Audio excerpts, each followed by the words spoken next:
Brought you by Meghdoot herbal. Meghdoot Satritha shampoo ये hair fall को कम करे, डैंड्रफ को रोके और दे आपके बालों को भरपूर मजबूती। मेघदूत सतरीठा शैम्पू। गोरखपुर पूरी तरीके से मानो कि बाढ़ में डूबा हुआ है। आप सड़क पर तालाब को देख सकते हैं, हर तरफ पानी ही पानी। और इस दौरान एक दर्दनाक हादसा होता है, वो हादसा जिसने सबको झकझोर कर रख दिया। सोशल मीडिया पर उन तस्वीरों को शेयर कर लोग सवालों की बौछार करने लगे कि खुद सीएम योगी के गृह क्षेत्र में ये कैसी स्थिति, क्या 8 साल की आफरीन को बचाया जा सकता था। इन सब के बीच में अखिलेश यादव एक बड़ा सवाल उठाते हैं। अखिलेश यादव आफरीन की मौत पर बहुत बड़ी बात कहे जाते हैं। अखिलेश यादव किस तरीके से आफरीन की मौत पर सरकार को घेरते हैं, पूरे सिस्टम को घेरते हैं, वो देखिएगा। लेकिन पहले आफरीन के पिता की ये दर्द भरी आवाज़ सुनिए, जो बताते हैं कि किस तरह से मदरसे से पढ़कर लौट रही थी बच्ची और उस दौरान वो वहाँ पर एक निर्माणाधीन नाले में गिर गई। हर तरफ बस पानी ही पानी था, न कुछ सूझा न बूझा। बच्ची वहाँ जब गिर जाती है तो जैसे तैसे वो अपने लखते जिगर को बचाने की कोशिश करते हैं और इस कोशिश में ये पिता हार जाता है। अरे हमारी बच्ची गई थी पढ़ने, 2:30-3 बजे के बीच में उधर से आ रही थी। अब वो गड्ढा में पानी भरा था, उसी में मेरी बच्ची गिर के मर गई सर। अब उसका कोई सब जिम्मेदार सरकार है इसकी। सरकार हाँ, नाला बन रहा था कोई? हाँ नाला बन रहा था पूरा, कोई सेवाएं हमेशा हर जहाँ भरा, पूरा खोद के देख लीजिए पूरा शहर में।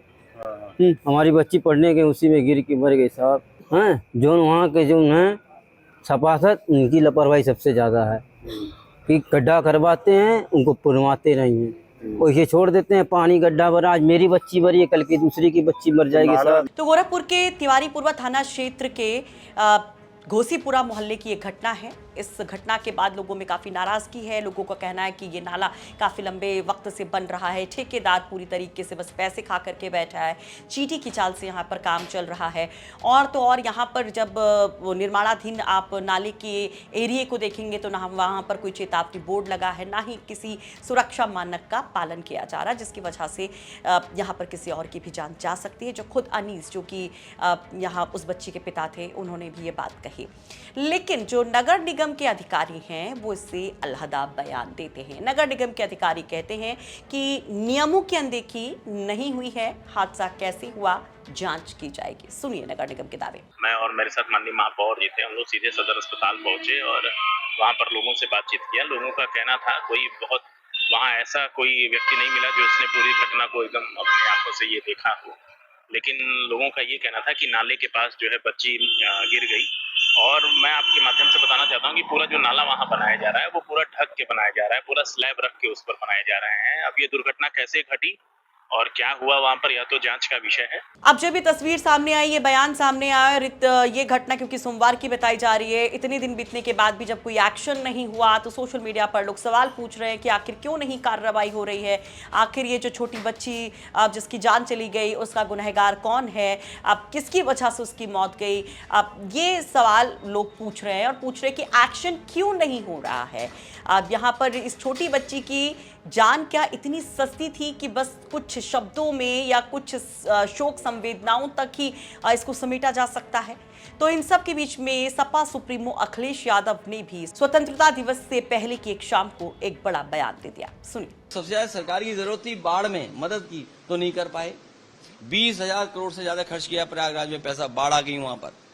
लखनऊ कल ही रात में पानी भर गया। अब तो जांच इस बात की भी करनी चाहिए वो संस्था कौन है जो नंबर 3 पे पहुंचा रही है यूपी के लखनऊ को विकास पे। इसकी जांच करने की बहुत जरूरत है। ये संस्थाएं कहाँ की फर्जी हैं जो ये बताती हैं कि आप सबसे साफ सुथरे शहर हैं। बताइए राजधानी में जाने कितने वर्षों से इनके मियाँ है, सरकार जाने कितने सालों से, लेकिन बताइए कूड़ा नहीं हट पा रहा, नालियां नहीं हट पा रही, नाले नहीं हट पा रहे, लोग डूब के मर रहे हैं वहां पर। ये विजन है। सोचिए एक पिता अपने बच्चे को अगर स्कूल जा रहा है और गया तो नाले में चला के जान चली गई।